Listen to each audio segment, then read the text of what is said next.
ॐ अज्ञानतिमिरान्धस्य ज्ञानाञ्जनशलाकया चक्षुरुन्मीलितं येन तस्मै श्रीगुरुवे नमः।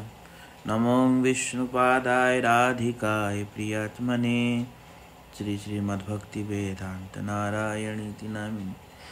श्रीकृष्ण चैतन्य प्रभु नित्यानंद श्री अद्वैत गदाधर शिवासादि गौर भक्तवृंद।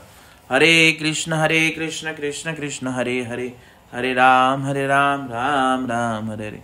मैं सर्वप्रथम अपने गुरुपाद पद्म परम आराध्यतम नित्रिला प्रविष्टम विष्णुपादाष्ट भक्त वेदांत नारायण गोस्वामी महाराज जी के चरण कमल में अनंत अनंत जन्मबद्ध अर्पण करता हूँ तथा राधा विनोद बिहारी चरण अनंत कुटन।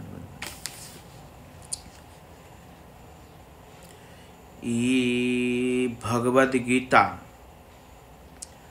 चतुर्थ अध्याय श्लोक संख्या 1। इमं विवस्वते योगं प्रोक्तवान् हमव्ययं विवस्वान् मनवे प्राह मनोरिक्ष्वाकवे अब्रवीत्। भगवान कह रहे हैं, श्री कृष्ण ने कहा कि मैंने इस अविनाशी योग को सूर्य से कहा था, सूर्य ने मनु से कहा एवं मनु ने इच्छाकु से कहा। तो प्रत्येक मनमंत्र में स्वयंभू आदि मनु का आविर्भाव होने पर भी इस वर्तमान वैवस्वत मनमंत्र में मनु के जनक सूर्य इस ज्ञान योग के प्रथम उपदेश पात्र हैं। यह बताकर श्री भगवान ने सांप्रदायिक धारा की अवतरणा की है। बिना संप्रदाय के धारा या आमनाय परंपरा के शुद्ध ज्ञान तत्व अथवा भक्ति तत्व का जगत में प्रकाश नहीं होता। अब यहाँ देखो कितनी बड़ी बात है। बिना संप्रदाय के वास्तविक भक्ति तत्व को कोई जगत में बता ही नहीं सकता, ना कोई उस वास्तविक तत्व को ज्ञान को कोई समझ सकता है। यहाँ स्पष्ट रूप से कहा। इसलिए संप्रदाय होना अनिवार्य है। तभी तो लोग संप्रदाय में नहीं होने से, इस संप्रदाय तत्व को नहीं जानने से या संप्रदाय के अंतर्गत नहीं होने से लोग उल्टा पुल्टा बकते हैं। आजकल दुनिया में कितना टीवियों में महात्मा सब घूम रहे हैं, सब उल्टा पुल्टा बकते हैं। क्यों? क्योंकि वो लोग संप्रदाय में नहीं है। तो इसलिए सम्यक रूपे न प्रदायति संप्रदाय। तो भक्ति तत्व जगत में प्रकाश नहीं होता बिना संप्रदाय के।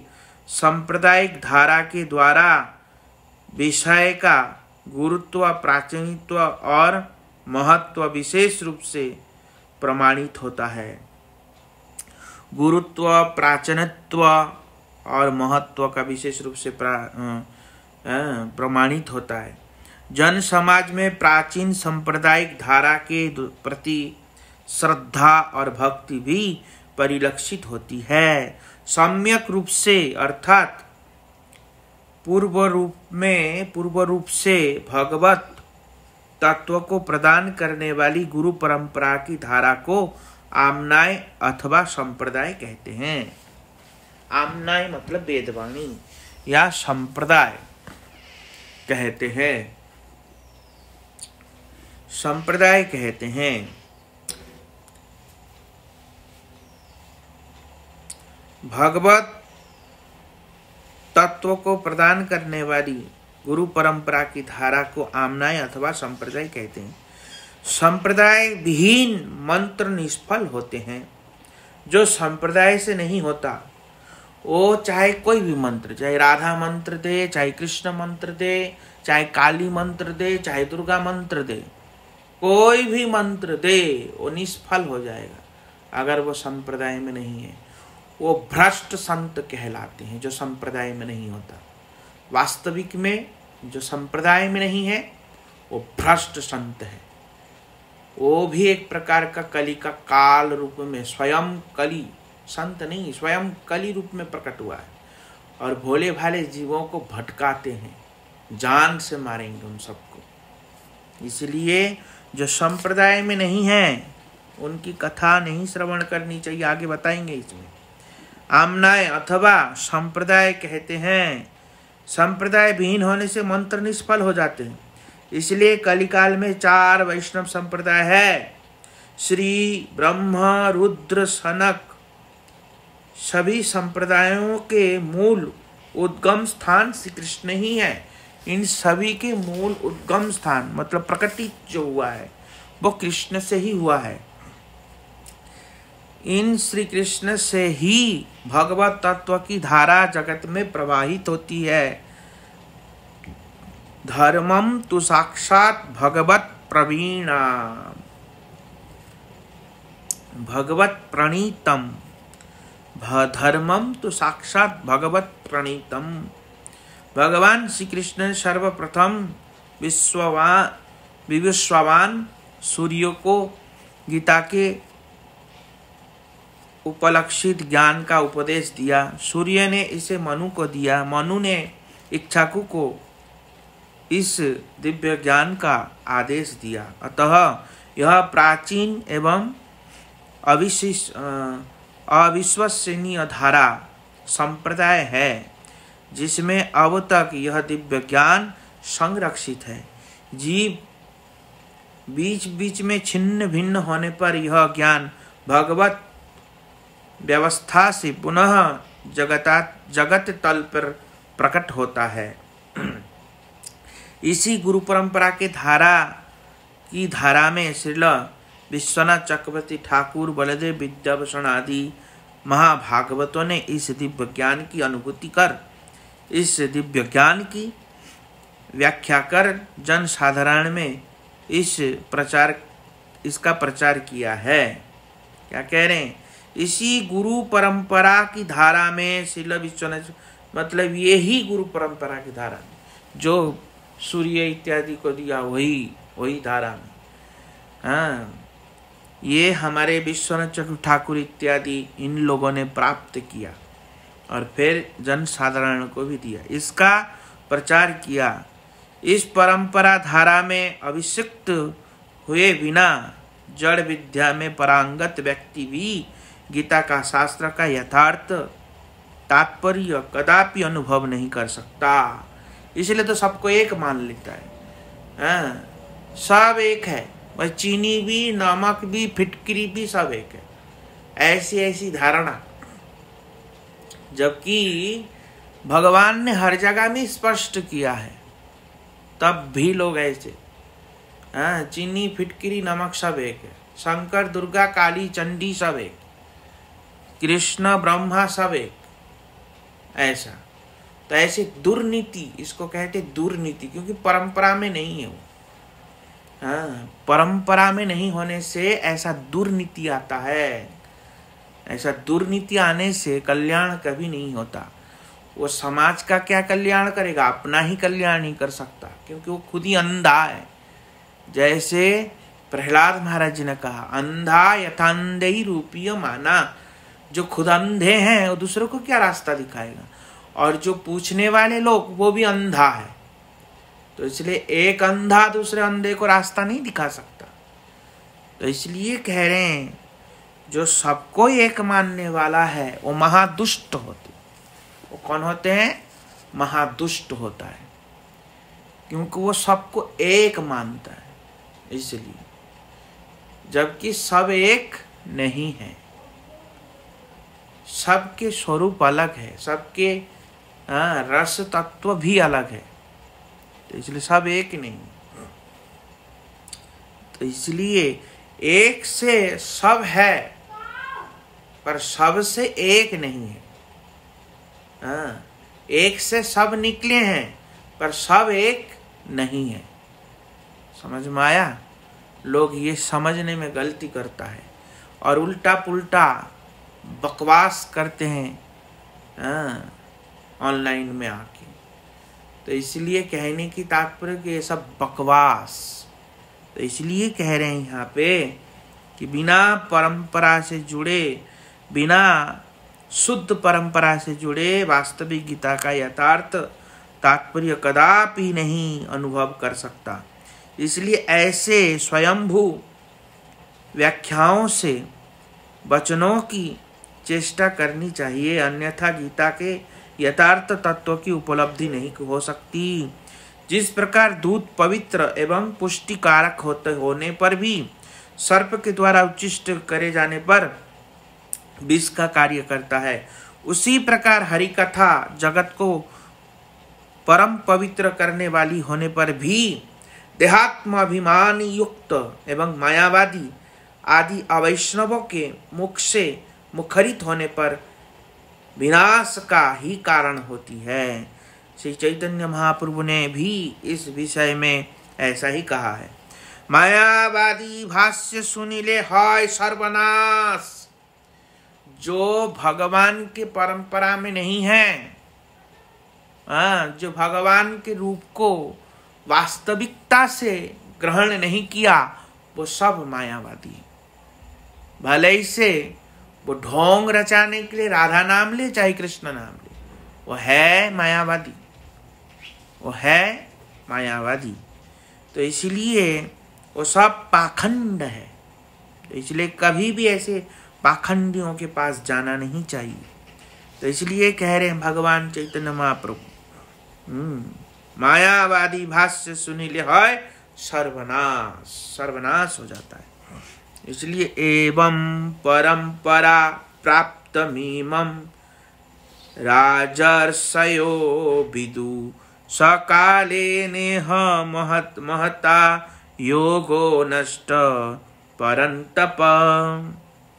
गीता में भगवान कह रहे, हे अर्जुन, इस प्रकार परंपरा से प्राप्त इस योग को राज ऋषियों ने जाना, परंतु बहुत समय होने से यह योग इस लोक में नष्ट प्राय हो गया।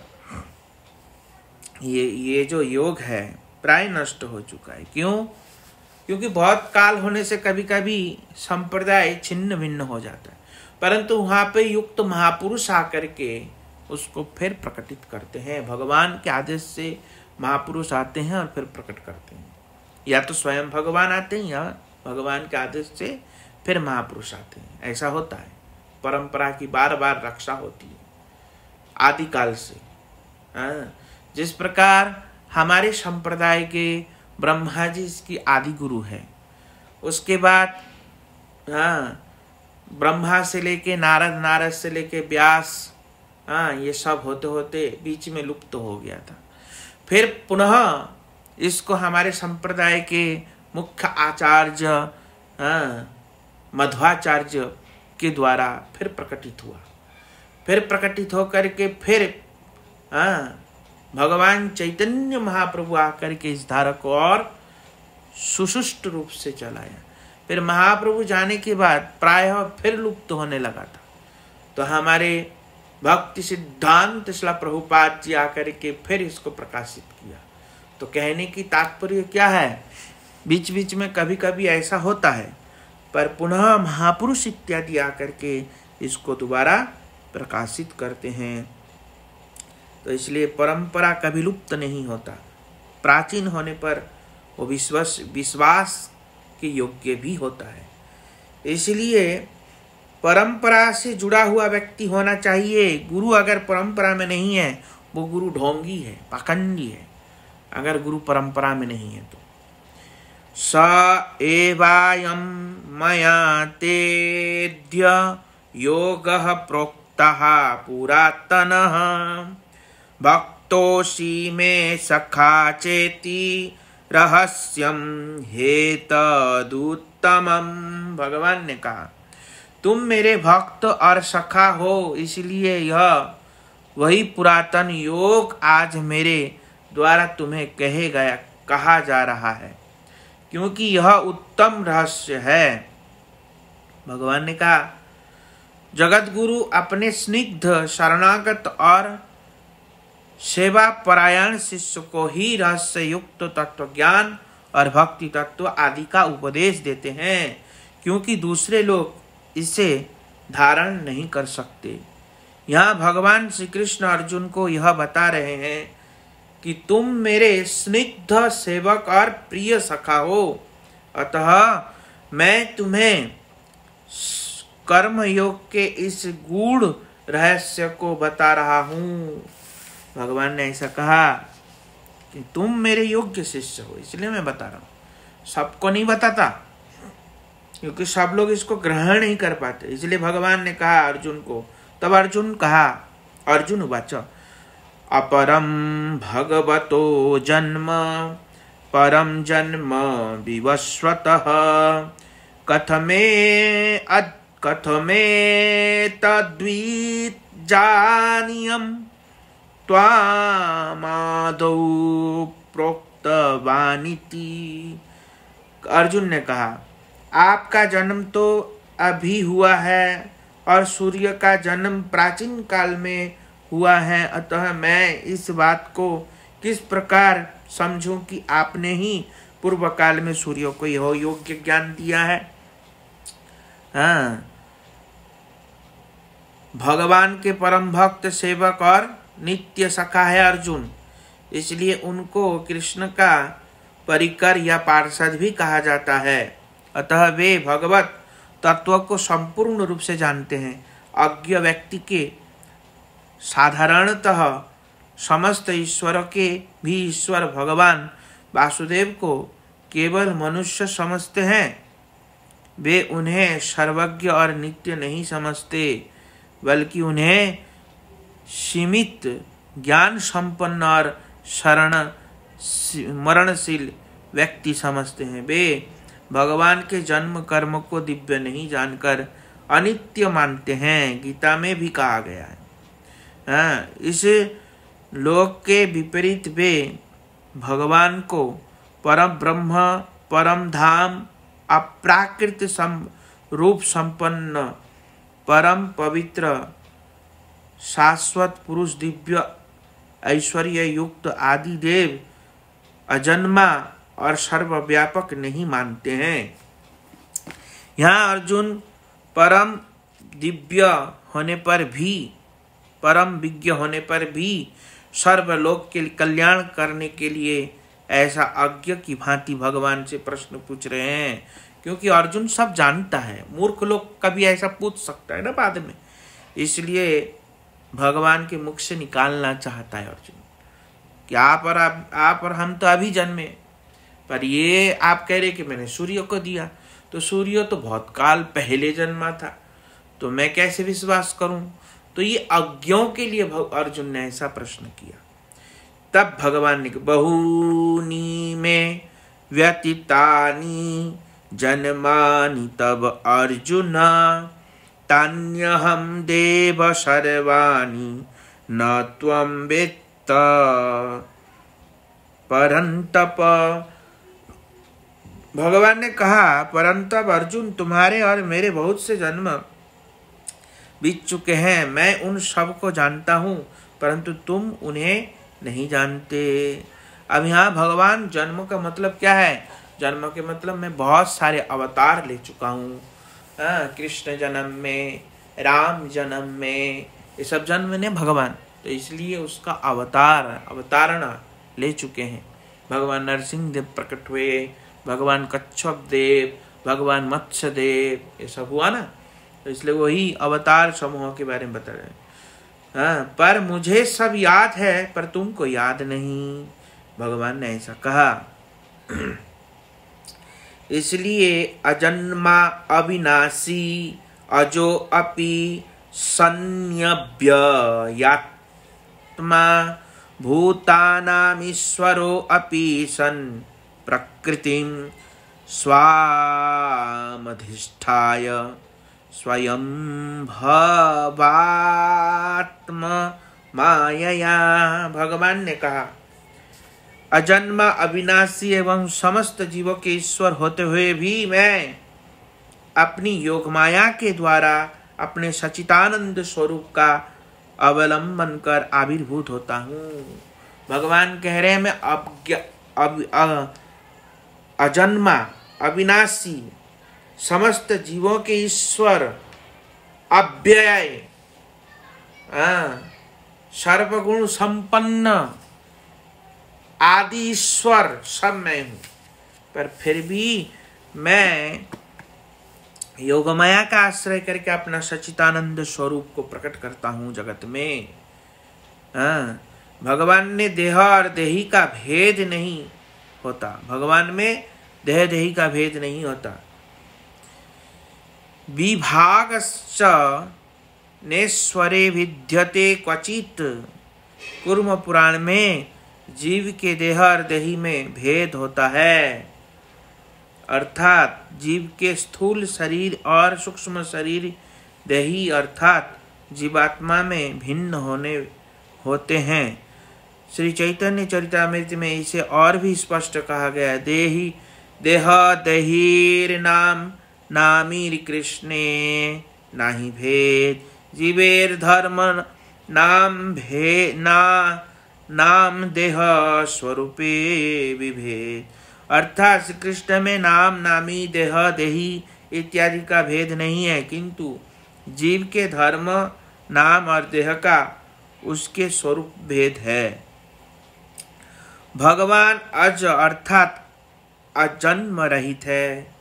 वे स्वेच्छावश अपनी योग माया रूप चिद शक्ति का आश्रय लेकर अपने नित्य शरीर को इस जगत में प्रकाशित कर सरल सहज रूप में ऐसी लीलाएं करते हैं मानो वे साधारण बालक हो, तथापि उनका सच्चिदानंदमय शरीर स्थूल और लिंग शरीर के द्वारा आवृत नहीं होता, जिसके विपरीत अणु जीव भगवान के माया शक्ति के प्रभाव से वशीभूत होकर कर्म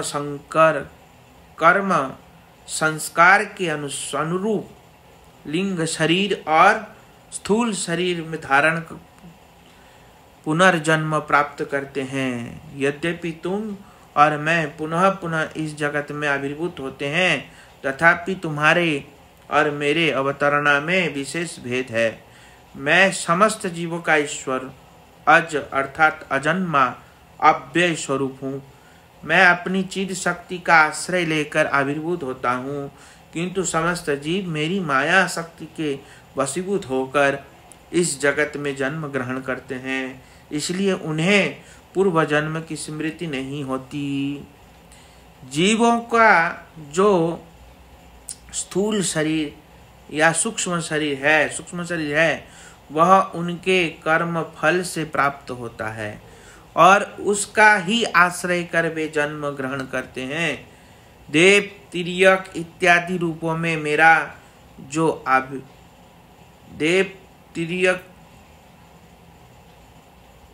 आदि रूपों में मेरा जो आविर्भाव होता है वह केवल मेरे स्वाधीन इच्छावश ही होता है।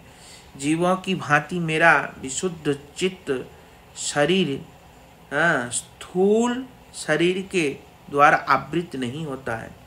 मेरा जो नित्य शरीर वैकुंठ में रहता है वही मैं अब लीला क्रम से इस प्रापंचिक जगत में प्रकाशित करता हूँ। यदि कहो कि प्राचीन प्रपंच में चित तत्व का प्रकाश किस प्रकार संभव हो सकता है, तो सुनो। मेरी शक्ति अभी तर्क से परे और समस्त चिंताओं से अतीत है। अतएव उस शक्ति के द्वारा जो कुछ किया जा सकता है, तुम लोग युक्ति द्वारा उसका निर्णय नहीं कर सकते। सहज ज्ञान के द्वारा केवल इतना ही जान लेना ही तुम्हारा कर्तव्य है कि अचिंत्य शक्ति संपन्न भगवान किसी प्राचीन प्रपंचिक विधि से बाध्य नहीं है।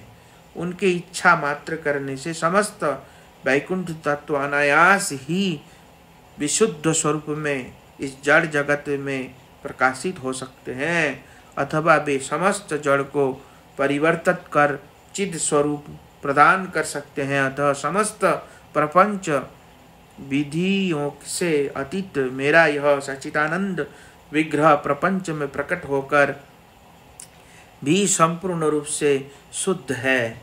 इस देह, इसमें कोई संदेह नहीं। इस देह में मेरा सच्चिदानंदमय स्वरूप जो है, इसमें कोई संदेह नहीं। जिस माया के द्वारा जीव परिचालित होता है वह भी मेरी ही प्रकृति है, किंतु जब मैं अपनी प्रकृति कहूँ तो इससे चिद शक्ति को ही समझना चाहिए। यद्यपि मेरी शक्ति एक ही है, किंतु वही मेरे निकट चिद शक्ति और कर्मबद्ध जीवों के निकट माया शक्ति है एवं नाना प्रकार के प्रभावों से युक्त है।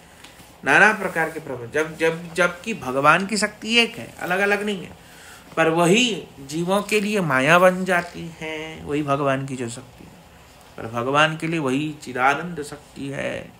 तो इसलिए इन बातों को समझना चाहिए भली भांति। इसलिए भगवान कह रहे हैं मैं अविनाशी तत्व हूँ, अविनाशी होने पर भी जगत में प्रकट होता हूँ। और ये सब चीज को प्राप्त करने के लिए व्यक्ति को क्या करना पड़ेगा? परंपरा से जुड़ना पड़ेगा। तो इसलिए वांछा कल्पतरुश्च कृपा सिंधु